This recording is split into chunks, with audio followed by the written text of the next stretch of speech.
Understanding synchronous and asynchronous learning in English. What is synchronous learning? Real-time, online, or distance learning is referred to as synchronous learning. This means that using specialized online media, students and teachers can connect at the appropriate moment and in a specific virtual area. Real-time chat, video conferencing, teleconferencing, and live lectures are examples of synchronized online learning techniques. Mazur and Smith in 2015 suggest some practices for the conduct of synchronous online sources. For the first, to provide a welcome message that is displayed approximately 15 minutes before class. Second, notify class of your presence and encourage equipment checks. The third, to provide easily accessed methods to connect or enter the virtual classroom and record class meetings. The fifth, discourage unnecessary use of video and sharing. And the last, maintain virtual office hours.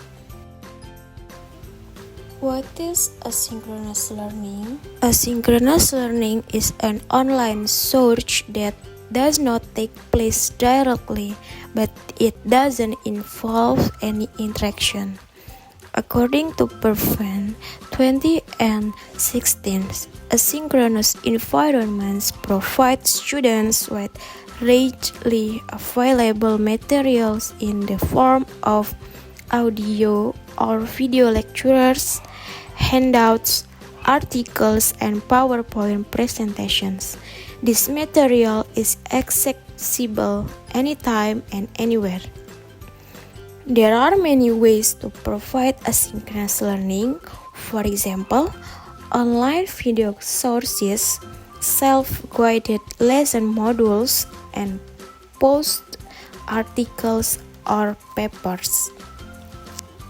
What is the advantages and disadvantages of synchronous and asynchronous learning?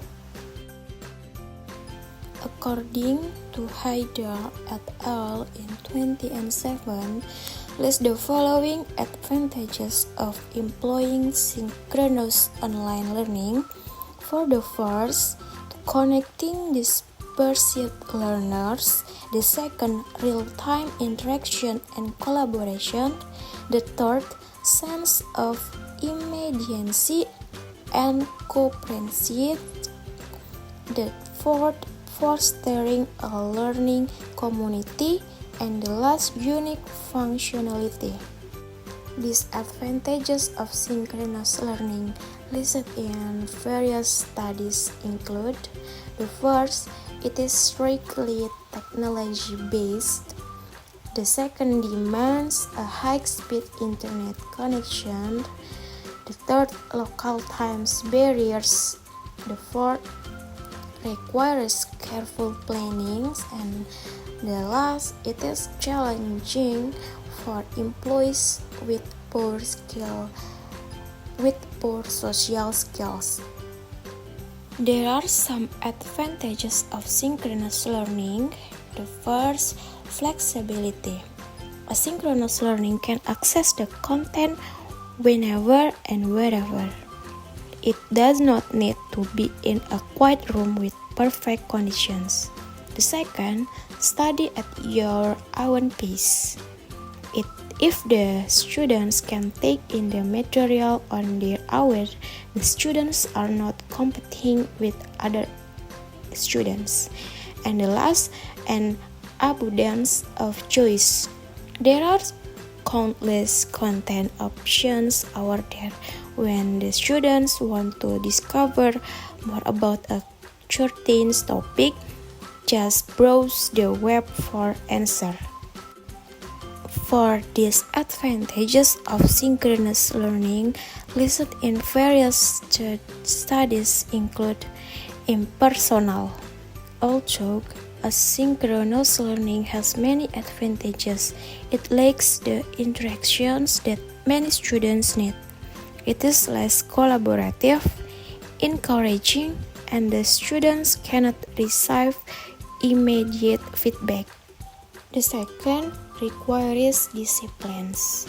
If the students want to learn as much as they do in the classroom, they will need a lot of disciplines to pull them through the material. It is a lot easier to give up on studying when one is guiding them. And the last, time-consuming. Interactive tutorial materials are available through a learning management system such as Web, Blackboard, or the non-commercial Moodle system can be a very effective resource for students. The implementation of synchronous and asynchronous in EFL settings perception about asynchronous e-learning. Some students' perception of synchronous and asynchronous learning, according to Friska in 2021, are as follows. The first, the majority of students believe that using learning to aid learning is a good idea, and they had a positive attitude toward learning in general, whether synchronous or asynchronous learning.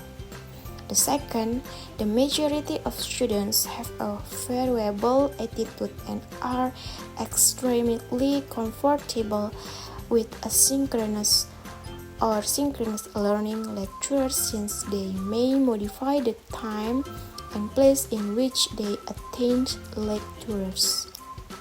The researchers propose a plan of synchronous and asynchronous e-learning patterns and their communication tools to devise a supreme environment for e-learning.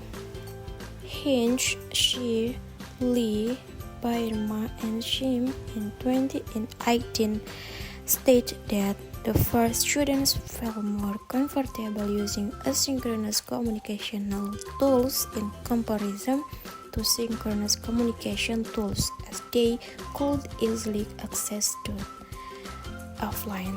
Moreover, students strongly agree that the presence of instructor and prompt feedback during a class makes that learn better.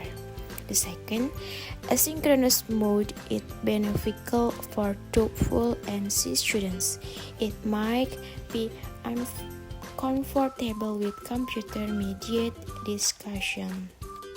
So this is my video about understanding synchronous and asynchronous learning in English.